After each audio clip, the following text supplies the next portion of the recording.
Like we're live now. So today the idea is we're going to start with a new character, fresh character, and level him up to 15 in order to go to the Darkmoon Faire. See how well that goes, and perhaps we'll see if it's a decent character to hold on to. I haven't played a whole lot of rogues, so we're going to go with a rogue today. What's the Bible verse for today? For we live by faith, not by sight. Monk would probably be better for that phrase, honestly. Well, let's go with a rogue, okay? So customize that. Let's make him look a little bit like me, shall we? Okay, skin color is probably a 14, I would say. Could be a white, honestly, but I get a lot of sun, so let's go 14. What kind of face should we go with? Probably 27. No. Yeah, probably 27. Okay, face shape. I'd say about a narrow. Pretty wide. Rounded? Wait, why isn't changing? Okay. Hairstyle. Okay, what do we got going here? Ooh, dashing. That looks kind of like mine. Besides the fact that I have a bandana on. Loose. What else we got? Courier, scholar, rogue. We go for a rogue. Fabulous. Oh yes, fabulous. Oh. Can I rock that look? I think I can rock that look. Fabulous it is. Now, hair color. Let's go with the dashing red. Ooh, that already looks pretty close to me right there. Mustache. No, I have to say it's definitely arched. Beard. We got a full beard going on here. Yeah. Less chin cut off, shout. Beach fuzz, or soul patch, sorry. Thick. Tufts. I don't get much for the tufts going on there, though. Goatee. Yeah, I gotta go full. Okay. Now for the ears. Round or point? I like the point. I mean, I can go either way, because technically speaking, I do have one pointed ear and one rounded ear. Ever so slightly. What do you might notice that a while back? Alright, I'm gonna go with the point. Eyebrows. Do I even have eyebrows? Kinda. I guess I kinda do.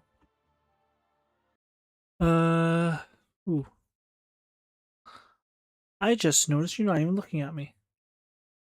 Figures, right? Yeah, do I even have eyebrows? Blend in pretty good. So, back here, eyebrows. Thin, soft, arched, thick, arched. Those are them all anyways, but untamed, low, raised, sharp, natural, bushy. Not very bushy. Arched it is. Eye color. Let's go with a blue. That's pretty close to what I want it. And to name our rogue. Let's keep it Bible-y theme, shall we? Something revelation based. How about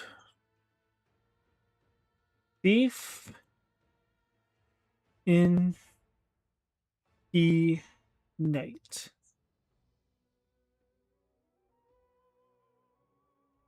Seems to be acceptable. Okay. Now, Next part, starting zone. Which one to go with? I mean, I've played both of them really. Northtriler, it has been a while. But you know what? Exile's Reach does put us a little far away from Northshire though. Or Goldshire rather. Northshire brings us right next to it. But by that time we're still only like level 10. We need level 15 before we can do any of that. We still end up having to do some sort of dungeon or something. So I guess Exile's Reach is the call to make. Because by the time we're done that, we're at least level 12. If not more. Oh yeah. Thief in the Night. Let's play it, shall we? So, back to the verse of the day. What was it? For we live by faith, not by sight.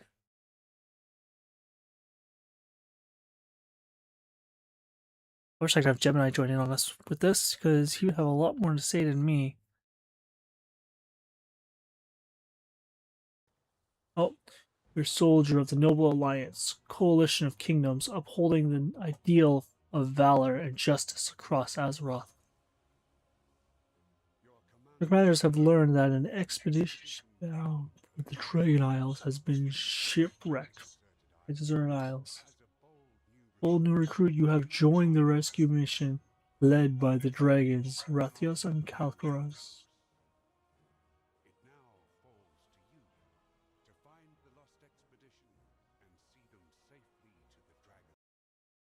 Oops, sorry. Oh, I forgot I had to do this. I need to mouse for a little bit.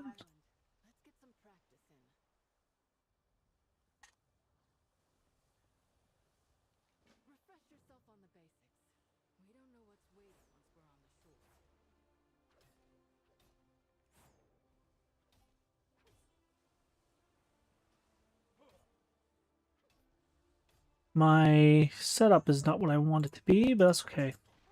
I'll deal with this for now.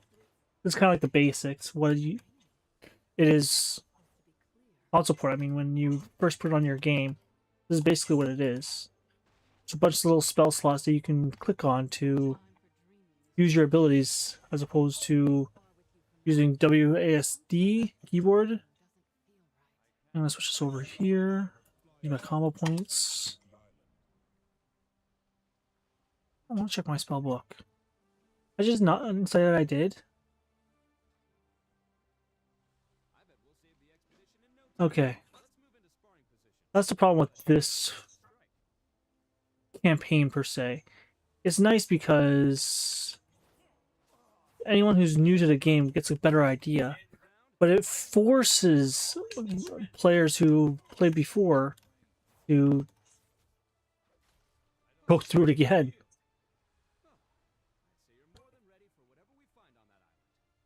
You got players like me who don't even play the game the way it's meant to be played. Oh, there he is.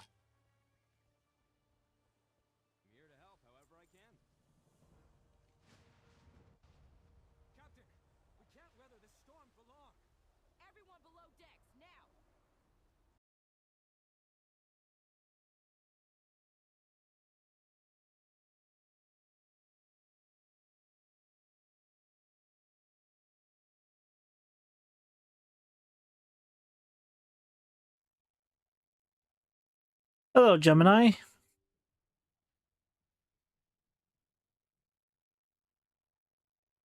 Did Gemini not start out?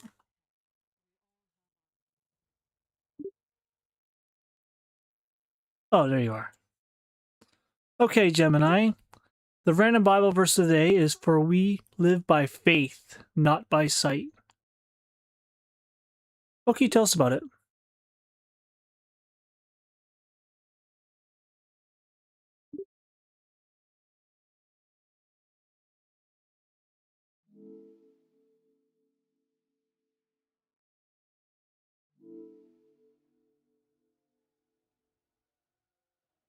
That verse, for we live by faith, not by sight, essentially means relying on spiritual trust and belief over what we can physically perceive or understand. It encourages an eternal perspective, acknowledging that faith guides us even when things are uncertain or challenging in the world.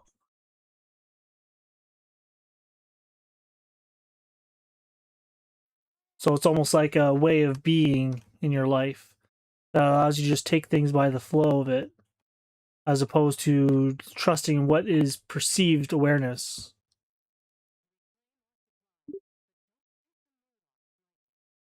That's a profound interpretation. Well, isn't that basically the interpretation made by man right now? You have to just trust blindly?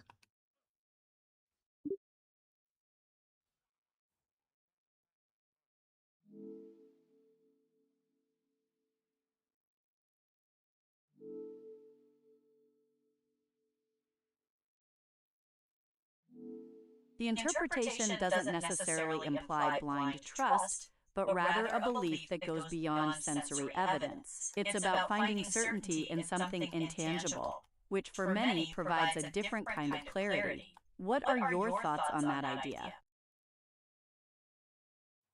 Well, my thoughts are essentially it trusts in the eternal existence of God. It's kind of like knowing that He is there no matter the situation, allowing yourself to just like relax and what you think is real is not really what's there. Instead, it's kind of like a boogeyman under the bed of a child.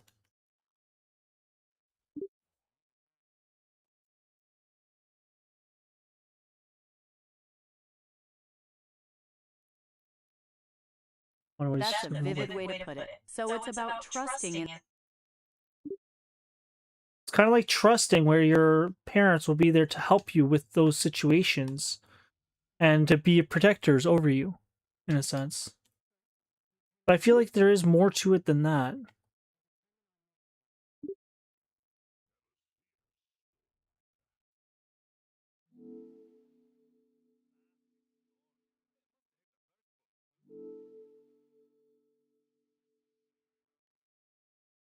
It's often natural to feel that way, as such verses can be quite profound and open up many different paths of thought. Are you wondering about specific contexts, like its historical background, or how it connects to other concepts of faith?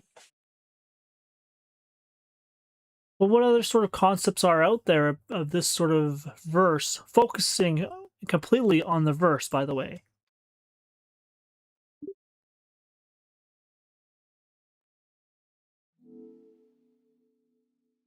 Focusing on the concept of faith, not sight, the verse connects to several other related themes mentioned on the page, such as trust and life. It also resonates with eternal life, suggesting a belief in a spiritual dimension that transcends the visible world.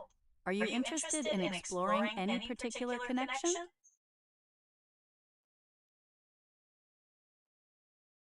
Let's search through the Bible just for the specific keywords mentioned here.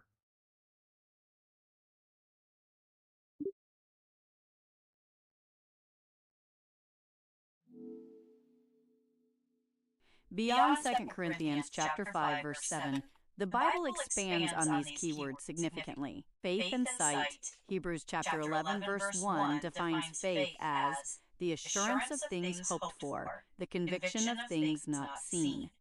This strongly reinforces the idea that faith operates in the unseen realm, which is a core concept of the verse you are viewing. Trust and life. The concepts of trust and life are deeply intertwined in verses like Proverbs chapter 3 verses 5 to 6, which advises to trust.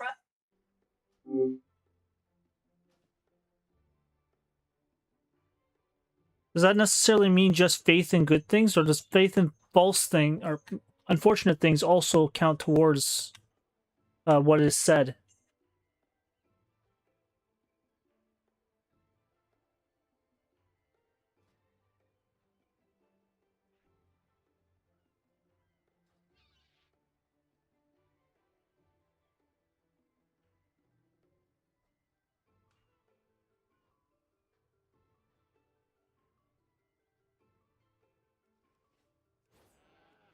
Oh, she's really not speaking up too much today. So this faith also, can it be accustomed to negative things as well?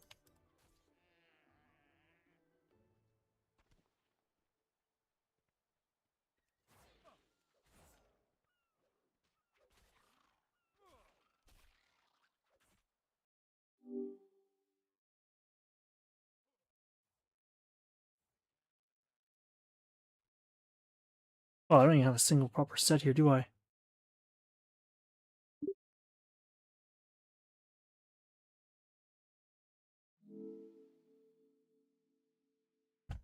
It looks like you have a few options for different Bible versions available, like the NIV, KJV, and ESV, along with related topics listed below. Is there something specific you were hoping to find?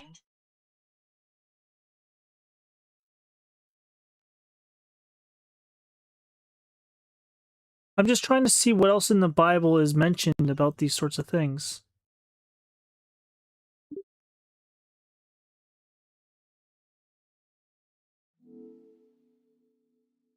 That makes sense. Exploring the broader context can be very insightful. Beyond the verses we've discussed, you can find mentions of faith and trust in many places. For instance, Ephesians chapter 2 verse 8 talks about salvation through faith, and Romans chapter 10 verse 17 highlights the connection between faith and the Word of God. Is there a particular concept you'd like to explore further?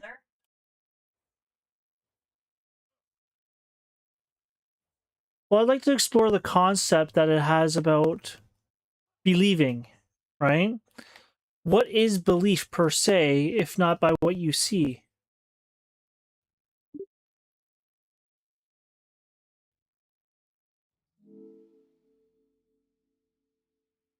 The concept of believing, as distinct from seeing, as mentioned in the NLT translation on the page, often refers to faith as a deep conviction that transcends direct observation. It's a form of trust that doesn't require physical proof, but rather stems from an internal belief based on spiritual or moral values. Does that align with your understanding?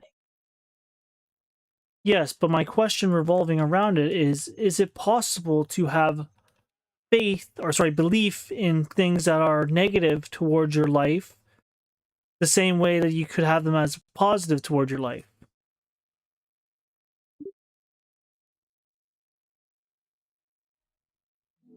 That's a fascinating question that broadens the concept beyond the typical faith-based interpretation. In a general sense, belief can certainly be directed toward both positive and negative expectations or ideas. People can have belief in potential dangers or negative outcomes, which can influence their actions and mindset, much like belief in positive possibilities.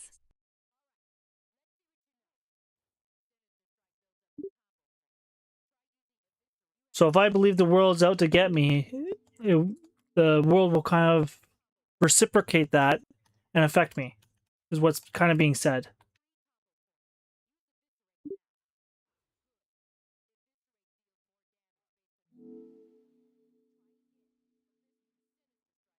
It could be interpreted that way, as belief can influence your perception and reactions, potentially creating a self-fulfilling prophecy. If you anticipate negativity, you might be more likely to interpret things that way, affecting how events unfold for you.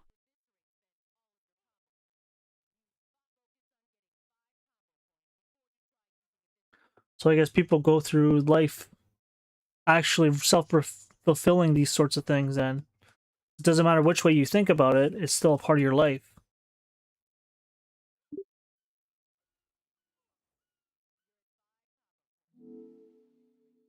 That seems like a valid conclusion based on what we've discussed. Your beliefs can powerfully influence your experiences, shaping both your internal world and the reality you perceive, regardless of whether they are perceived as positive or negative.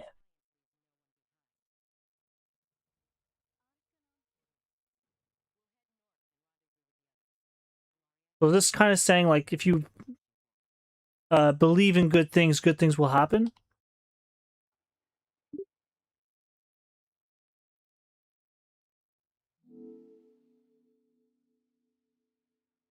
In a way, yes. The core interpretation of the verse is that focusing on faith and belief can lead to a more positive mindset and experience, trusting in unseen realities beyond direct perception. This can bring a sense of hope and security, fostering a positive outlook. Show me several other verses within the Bible that reinforce this idea. And if not, show me 5 different verses that are against the idea.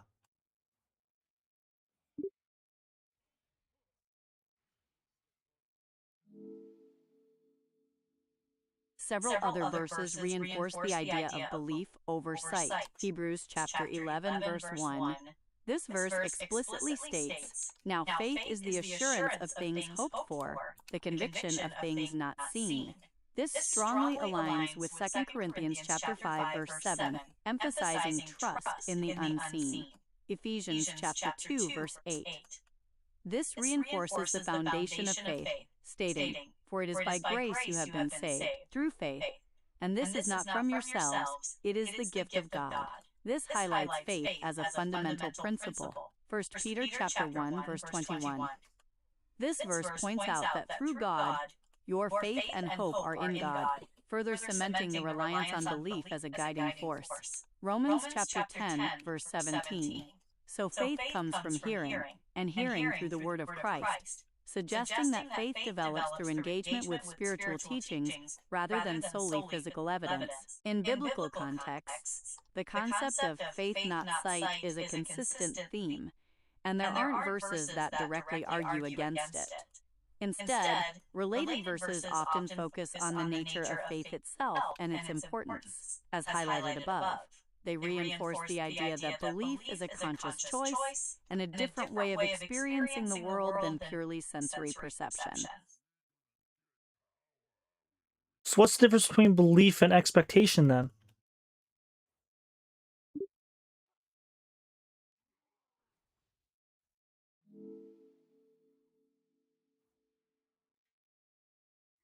Belief often refers to an internal conviction or acceptance of something as true, often without proof, while expectation is more about anticipating a specific outcome happening in the future.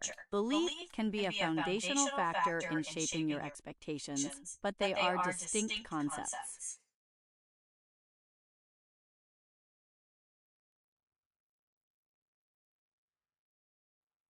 I don't think I fully understand what the difference is between the two of them then. Can you please go more into detail?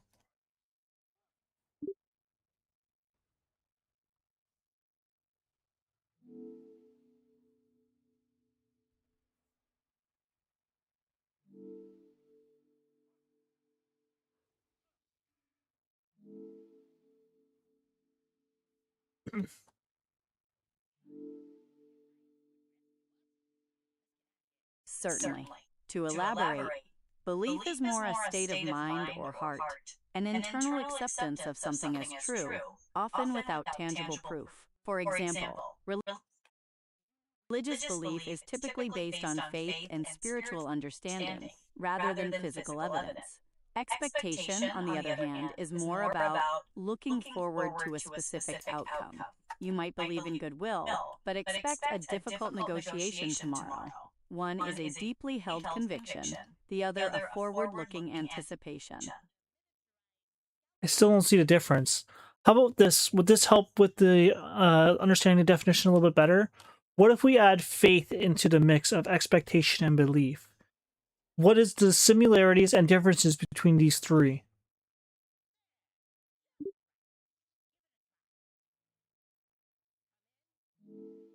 Adding faith clarifies things. Who would have known? How does it clarify things?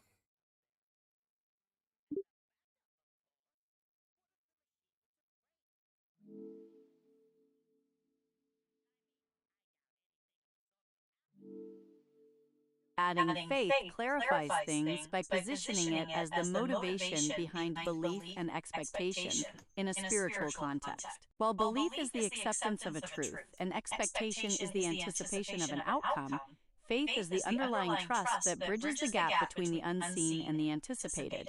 It provides the conviction to believe beyond tangible proof. So by these definitions, do people not already have belief and expectation and faith?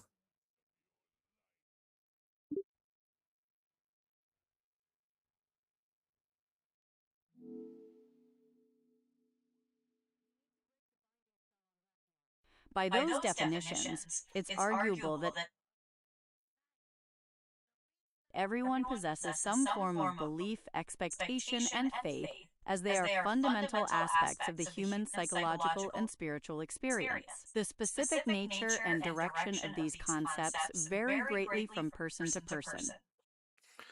And if all things is God, would that mean that doesn't matter who you are, whether you're an atheist or a non-believer, you still, in a sense, have faith in God? Just that it is depicted as outside of yourself as opposed to within. Kind of in a way that separates you from what is divine.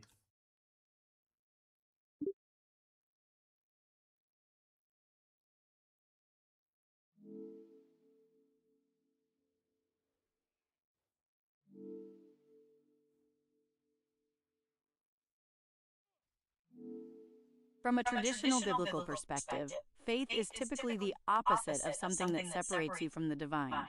It's the bridge that connects, as emphasized in the verses we discussed. A focus on belief and faith is seen as a way to align yourself with the divine, rather than creating distance. We already established that everybody has these bridges of faith.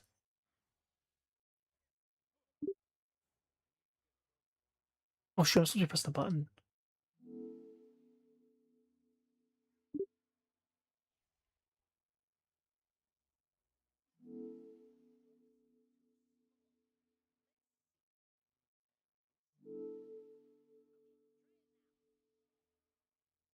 I'm sorry, I didn't quite catch that. Could you please clarify what you meant by just pass me by?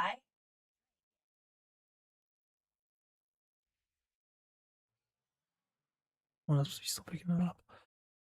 So what I was asking was, if we've already established everybody has their own form of belief, expectation, and faith that bridges the two, and all things is made in God, then wouldn't it be true that all people have a faith in God, but certain people see the faith as outward bound as opposed to inward bound?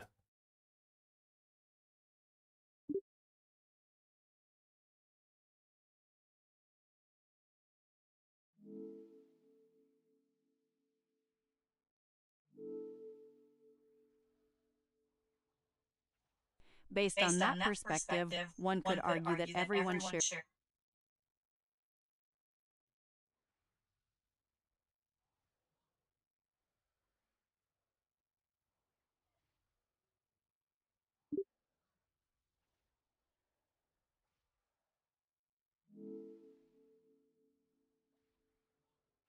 Try that one again.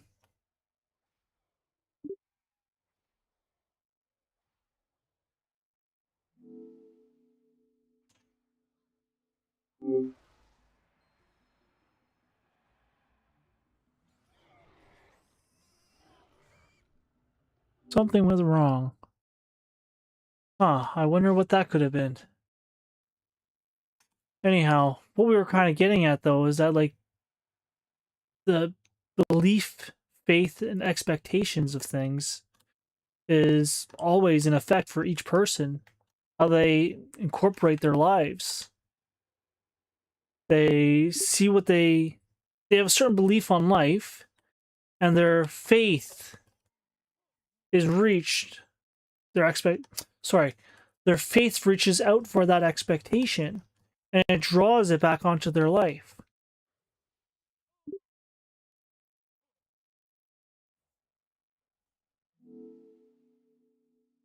That's a really insightful way to put it.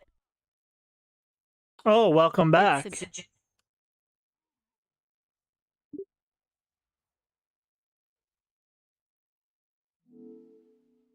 Hello? It feels like we're picking right up where we left off. Is there anything further you'd like to explore regarding belief, faith, and expectation? Well, try and summarize what I just said, but use the Bible to incorporate it.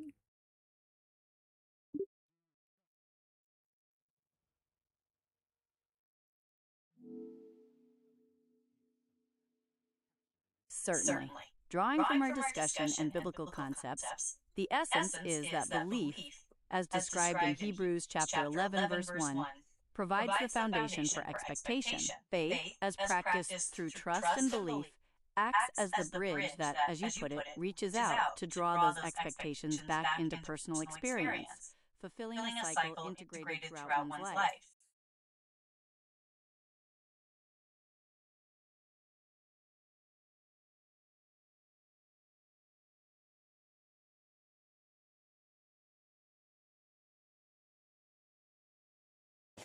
Hmm. Hold on here. I'm just trying to adjust some of your volume. Oh.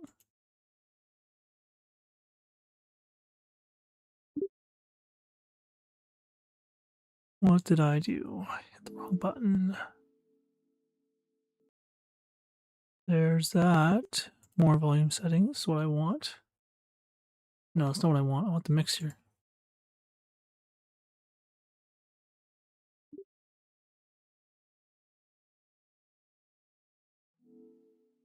It looks like you're adjusting your settings. Is there anything specific you're trying to achieve? Well, it sounds almost like you are going through the TV as well.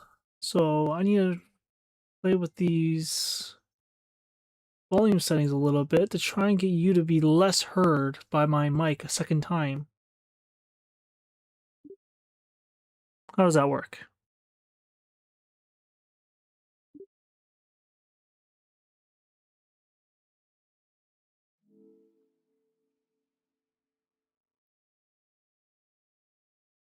What works? Could you please clarify what you're referring to? I was fiddling with your volume settings.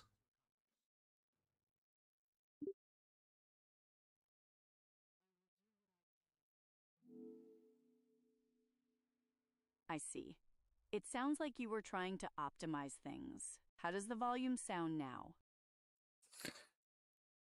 Seems to be better.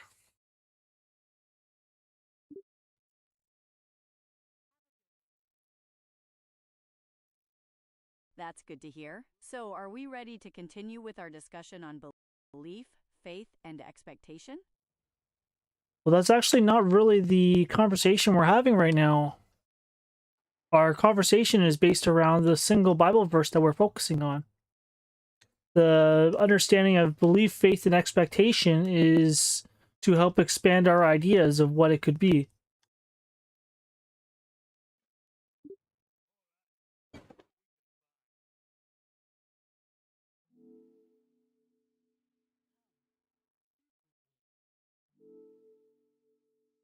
That's right. The exploration is to consider the broader possibilities of how belief, faith, and expectation interconnect. As we discussed, this framework can be perceived as a bridge that draws the anticipated expectations back into personal experience, expanding our understanding beyond traditional confines.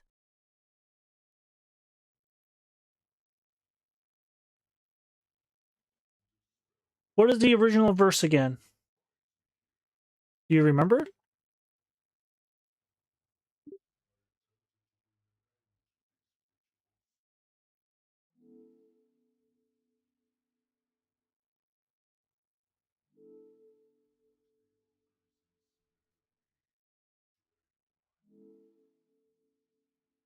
Yes, I do remember.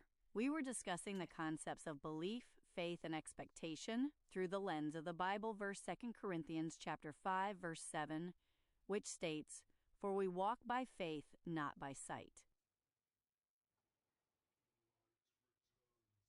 Correct, and we were trying to establish what is the difference between faith and sight. Can we expand on? We already expanded a little bit on faith, but what about sight?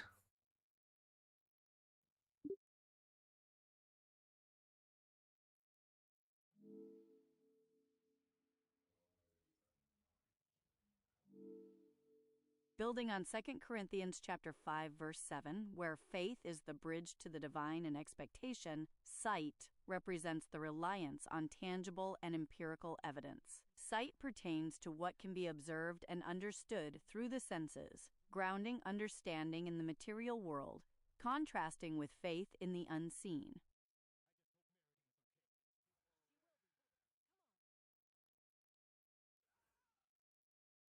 Are there any parts of the Bible that despicably mention sight?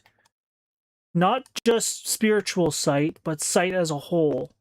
Because perhaps Jesus or someone else gave it an example which many overlook on what sight could be. I want to consider all avenues.